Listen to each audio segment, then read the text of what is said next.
Hello my lovely people, my name is Rina. Welcome to Renaturally, where I share with you my love of making DIY natural products. And today we're gonna make some liquid soap. I'm starting with measuring all my oil. I'm using coconut oil, olive oil and castor oil.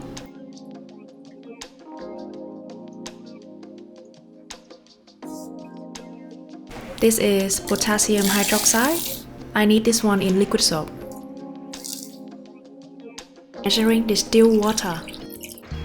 And then I combine the two to create lye solution.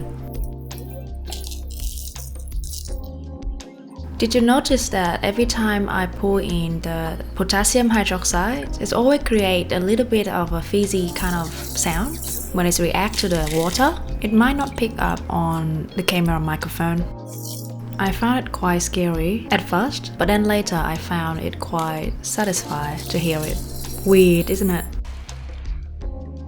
Alright, so when the lye solution is transparent and well blended, I measure the temp and set it aside just until the oil gets melt down.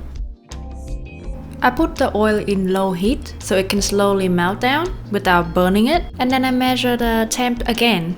And after that, I combine the lye solution with the oil, and now I'm on the way to create my paste of the liquid soap.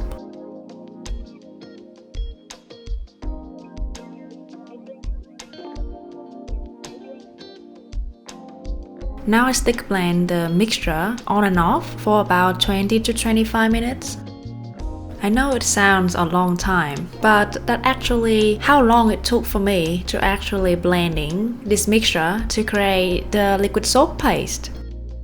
Now, when the paste becomes quite thick and I can't stick blend it anymore, I just stir it with my spatula, and then the liquid soap paste is basically complete. There are two ways that I use to test my liquid soap paste to see if it's safe to use. The first one, I use the pH strip to test if it falls down into between 8 to 9 pH, it is good. And the other way is I diluted a little bit of paste with distilled water, and if it's come out clear, it's finished. So ladies and gentlemen, this is my finished liquid soap paste. And from here, to make liquid soap, I will dilute some paste with distilled water. So I have some paste here, and if you see it crumple like this, it's because I shredded it beforehand, cut down the time diluting this soap paste. Now I'm going to put this pot on low heat to slowly dilute it over time. While waiting for the soap paste to be diluted, I'm playing with my color. My videos in this channel is never intended to be a tutorial, so I'm not going to detail on what I'm using, but here is just some example of me playing with my color to color my soap.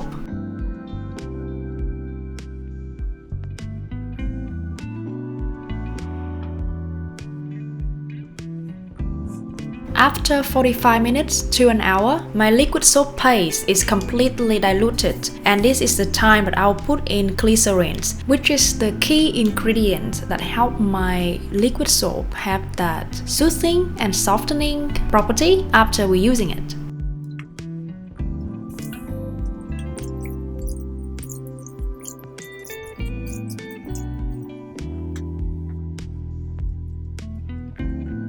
Here is original liquid soap that I didn't have any fragrance, any essential oil, only the soap paste with diluted water with glycerin. And you see how clear it is? I'm very happy with the result. But I want to say something. Sometimes a lot of things will happen that make my soap, when it came out, it's not really crystal clear, which just doesn't harm anything. It just only affects the color of the end result.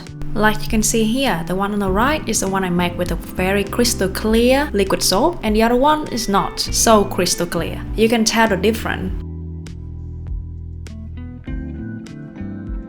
So as you see that the original liquid soap is not so thick. So to be able to help it being thickening in a very natural way is to use salt solutions. I have here is a 20% salt solution that I make my own using pink Himalayan salt with distilled water. Now when all the other step is done, it's time for me to color my liquid soap.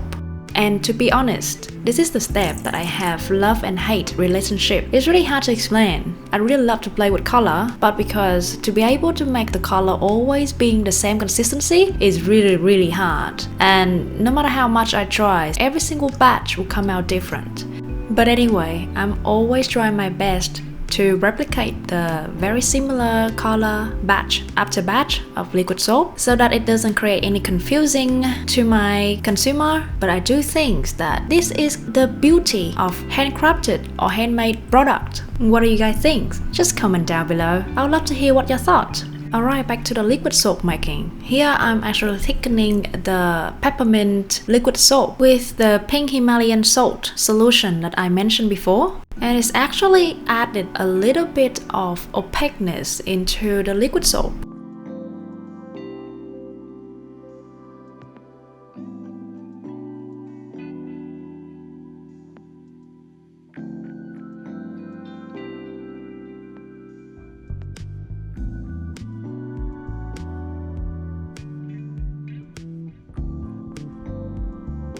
As you can see what's going on here, I'm using the same method to color and creating fragrance for all of my different scents liquid soap using mica and essential oil.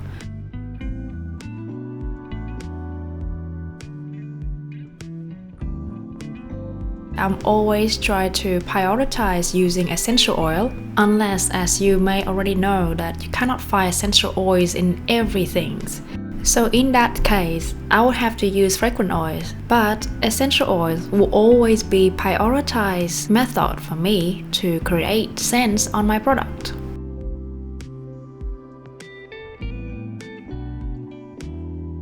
Now it's the time for me to test my liquid soap. This is a bottle that I use for my family.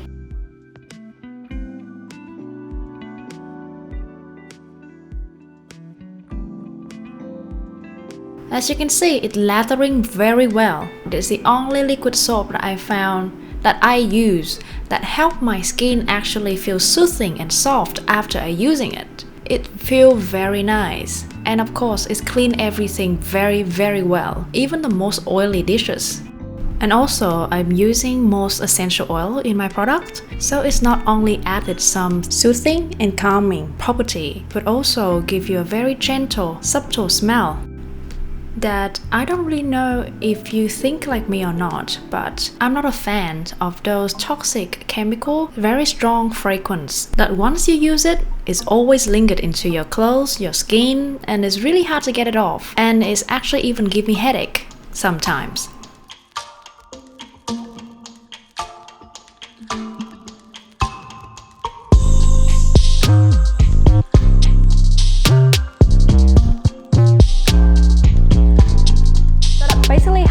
This all-natural, multifunctional liquid soap. Do you see how simple it is? This liquid soap you can actually use for washing your hand, maybe go on shower. I'm not sure if you actually can use it for your hair or not. I never tried it before. Definitely use it for washing your dishes. Using liquid soap is extremely good for environment and extremely good for your body, your skin, your health, because it doesn't contain any toxic chemical that can actually corrupt your hormone or your health overall.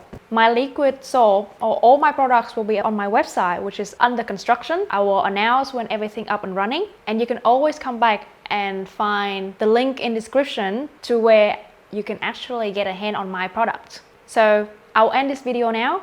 I hope you enjoyed this video. Please give it a thumbs up. Subscribe to my channel because I'm gonna have a lot of interesting natural product projects in my channel. Bye for now and see you in my next video.